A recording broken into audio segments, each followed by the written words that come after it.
OK, Alison, what do you make of those clips that we've just seen there, really? I mean, open laughter, it appears, at the record of this Prime Minister. This is what we're seeing, Patrick, raucous, disbelieving laughter. Where Nigel Farage is cutting through is until recently talking about immigration and these appalling, huge numbers that are coming in that are overwhelming public services.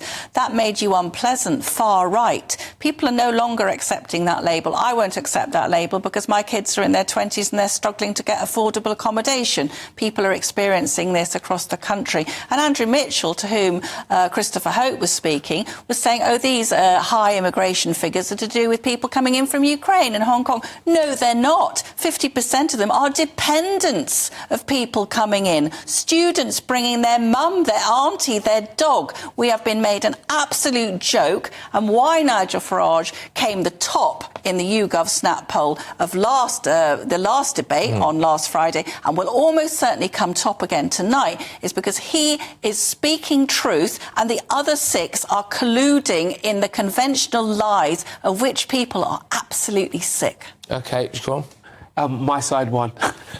Listen. Which side is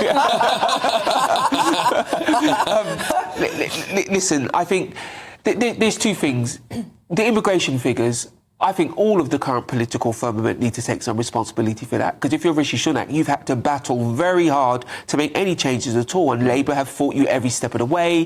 Their outside supporters fought the Prime Minister every step of the way as well. So I think it's not just Rishi who has big questions to answer on immigration, it's Labour. The other piece I'll say about immigration as well, they've always used the term safe and secure routes. Now, I spoke to a group of young people on the way here, and they said to me that seems like more people. They're in favour of more people. Yeah. But it sounds like more people. So I think one of the real features that's missing from this whole campaign is Labour being asked the tough questions. OK, what do you make of the fact that just before that debate there, Farage's party became, I suppose, the party of opposition, as it were. He's being very, very strong now. He's being really bullish when it comes to immigration and the impact that's having on people. I don't think people can now call him fringe or far right, or can they, in your view?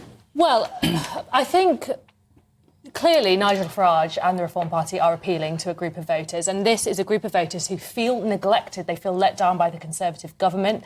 They feel like none of the parties are telling them the truth. There is a huge issue with trust just hemorrhaging in politics. I was out in Warrington on Tuesday talking to voters, and what was overwhelmingly clear to me is that they didn't trust any party. Yeah, that's right.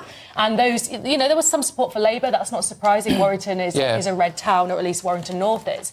But absolutely, people don't like the way politicians talk to them, and they don't believe they're telling them the truth. The thing that people like about Nigel Farage is they think he is telling them the truth. I disagree. I think he is using immigration as a convenient way to explain away all the problems in the country. The truth is the government have underfunded public services. The truth is they've not built enough houses. They've not put enough money into the NHS. They're not thinking long-term about social care. I suppose the argument would be, how can we when we've got so many people coming every single year? But even before that, they weren't. They were not thinking long-term about the problems in this country. And actually, we are dependent on immigration, especially in health and social care. We have an ageing population. We need staff to look after those people. All right, we will come back to this. It's going to be a bit chaotic this hour, as it always is, because we've got these leadership debates coming out of every single orifice at the moment, it seems. But we're going to take you back there now with Christopher Hope, our political editor. There he is. Fantastic. Christopher, you've got another spin room to wander around. Yeah, I'm shocked by the mention of orifices this late at night, Patrick, but I'll show you around the spin room. Follow me this way. It's your favourite part of the day, isn't it, Patrick? Here we are. So this is where all the journalists have been sitting, doing their work. Now some of them are here working hard, writing tomorrow's front pages. It's a bit more of a low-key spin room compared to previous ones because it's not quite the same as the leader, as Starmer versus Sunak, as we had previously. But yeah, this is where everyone's battling. There are desks here where journalists are writing their stories for tomorrow. Over there's the BBC. Thanks, Ollie. Over here, Ollie, this way. And then we'll come around here. There's some Labour spokesmen wandering around.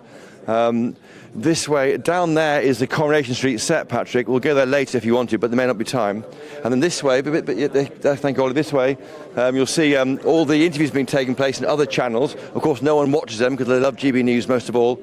You'll see here David Davis there. He's speaking to, I think, Good Morning Britain, I think, on a pre-record. Here's the Brexit Party spokesman, David Bull. So it's kind of intense, hot place. The idea of orifices, though, is not very pleasant, so we'll move on from that. But no, it's a fun place to be and fun place to work. Fantastic. Christopher, look, thank you very much.